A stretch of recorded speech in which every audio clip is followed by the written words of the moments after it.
Good morning and welcome to 365 Days of Stories of Theo Merritt. This is day 29 and I'm continuing the story of Kupti and Imani. I remember in the story that Imani had taken the fan out of the box that she had received as a gift from her father and used it. And after 3 strokes of the fan, the king of Dur appeared out of nowhere. And both the old fakir and Imani were awestruck, in disbelief, dumbfounded. They couldn't speak. And finally, after some moments, when they had collected themselves, the old fakir spoke and asked, "Who are you? And where have you come from?" "Oh, my name is Subbar Khan, and I am the king of Dur." The fakir said, "Well, yes, but how have you gotten here?"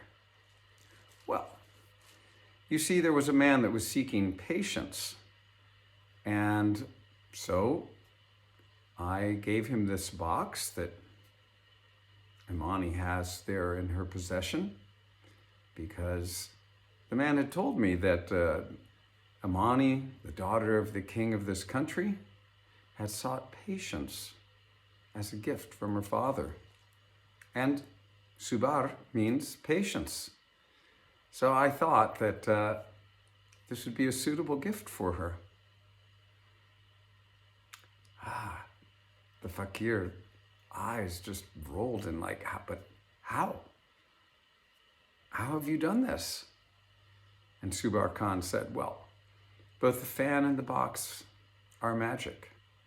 And it is from my many years of practice, deep meditation, having been able to reach the source and the place where all things are possible, that I have been able to imbue both the fan and the box with these properties."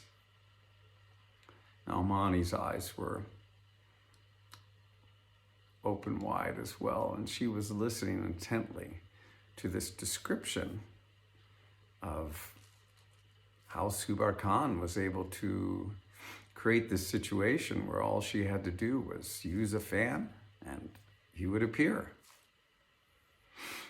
Or at least it happened this one time. Subbar Khan went on. "You see," he said, "when Imani uses the fan and uses it just 3 times, I am summoned. From wherever I am, I will appear.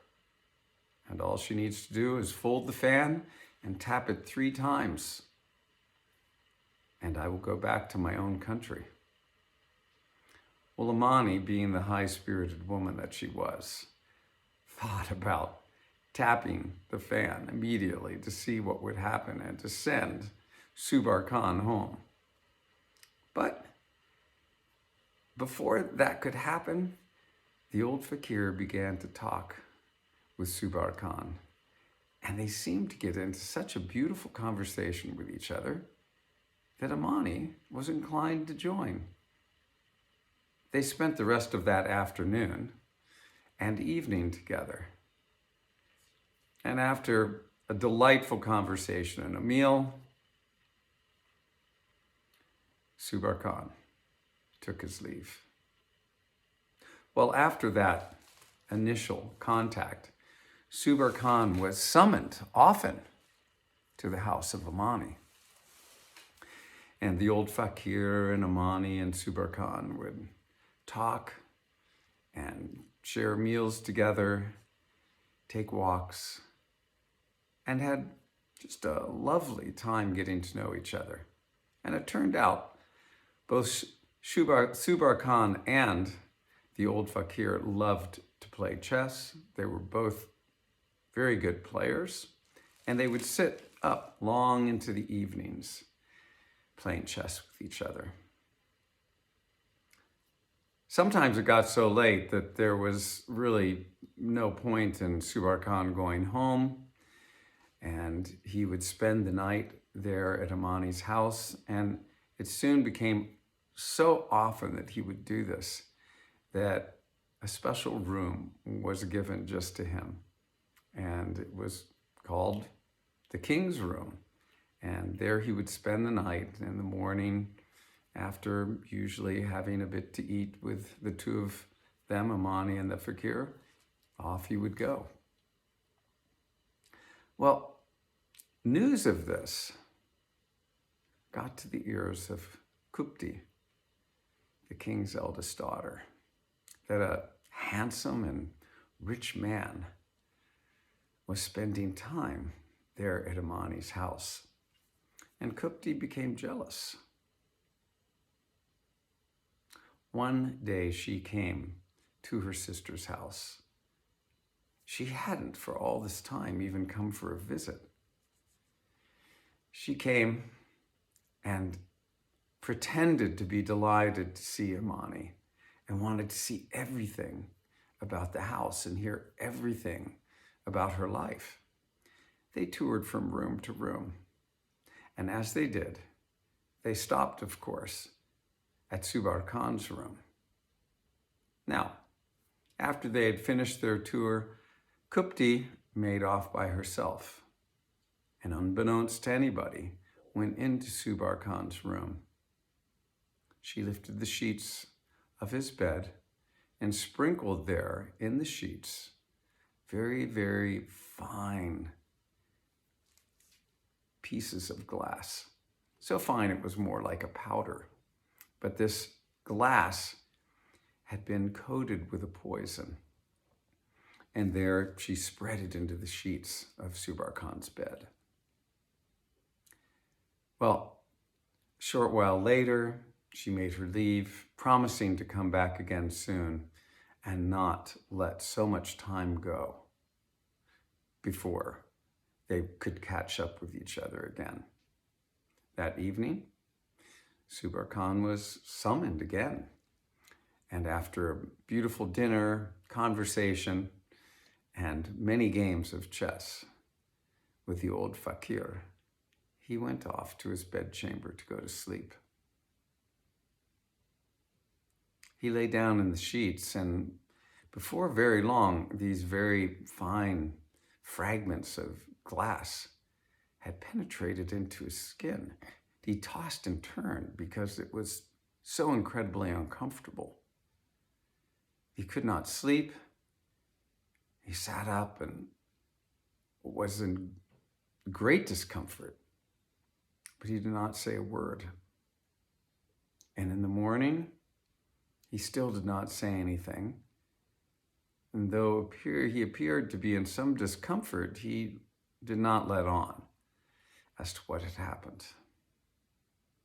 Once he got home, he summoned doctors, medical practitioners, healers, and over the next few weeks, he sought remedies in every way that he could.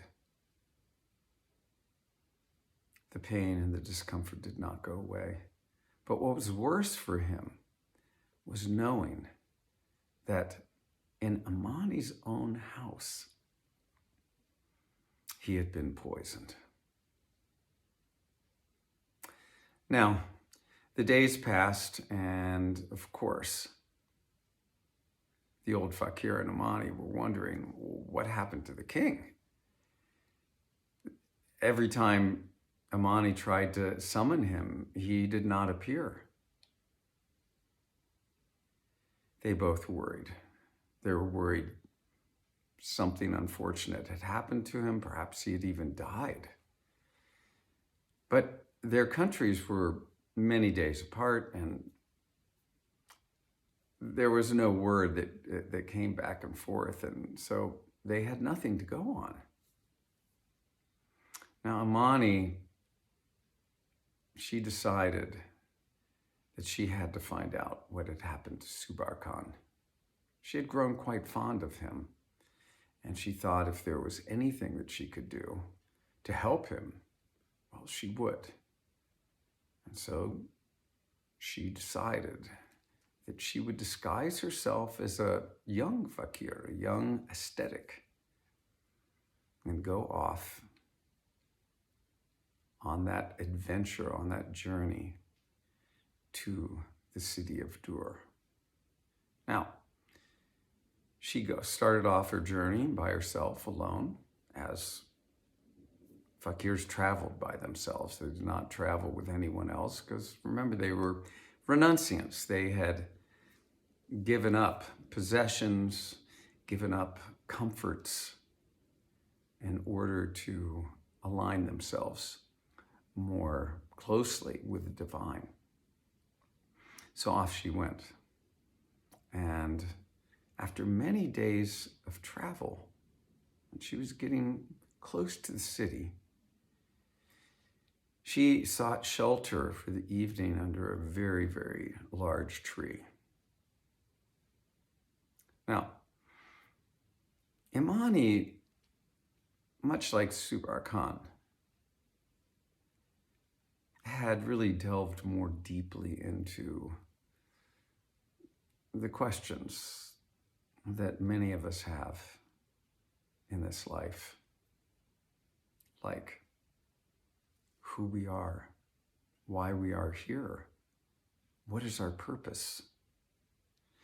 And in order to go within and find out the answers to these questions that she had inside of her, of course, she had adopted many practices like meditation, movement poses, silence, that would allow her to go within and seek these answers. Now, typically when people do this kind of thing, their inner powers begin to show up. Those things that many people will call magic begin to just happen. They're able to see into the future. They're able to do things that other people wouldn't be able to do, simply because, again, they are tapped into the source of life. And Imani, due to the purity of her intent, the purity of her heart, the ability to go dive deeply within, had cultured magical practice. Well, she cultured powers that she didn't even realize were there until they would happen. Now, she was laying down to sleep, and above her were two monkeys. And the one had just come in from a journey through the forest and the jungle. And the one monkey asked the other, "Hey, where have you been? And tell me, what is the news?" And amazingly, Imani was able to understand them. Well, their conversation went on. And I will tell you in the next part of this story what Imani heard and what she did with the information. Okay, I hope you have a good rest of your day.